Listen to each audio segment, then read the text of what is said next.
தமிழ் உறவுகளுக்கு வணக்கம். சீமானுடைய அரசியல் பாதை எதை நோக்கி போயிட்டுருக்குன்னே தெரியல.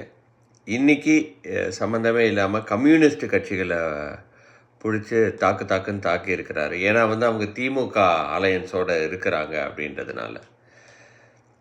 இது எந்த வகையில் நியாயம்?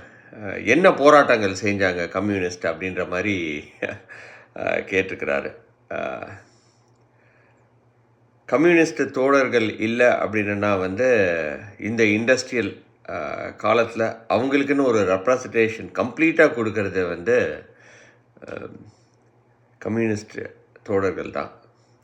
அவங்களோட வேலையை குவெஸ்டின் மார்க் பண்ணுறது உங்களை தாக்குற மாதிரி தான் அப்படின்ற மாதிரி தான் நான் பார்க்குறேன். இன்றைக்கி அவங்க திமுகவோட கூட்டணியில் இருக்கிறாங்க. அதில் மாற்று கருத்து கிடையாது. அது ஏற்புடையதா அப்படின்னு கேட்டோன்னா அது குவெஸ்டினபிள் தான்.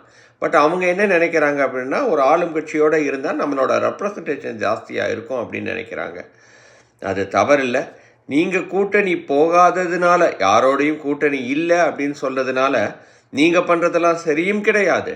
அவங்க கூட்டணியில் இருக்கிறதுனால அவங்க பண்ணுறதெல்லாம் தவறும் கிடையாது மிஸ்டர் சீமான். அது நீங்கள் புரிஞ்சுக்கணும். கம்யூனிஸ்ட்டை பற்றி கொஸ்டின் பண்ணுறதுக்கு முன்னாடி நீங்கள் உங்களை சுய பரிசோதனை செஞ்சுக்கணும் அப்படின்றது தான் என்னோடய தாழ்மையான கருத்து.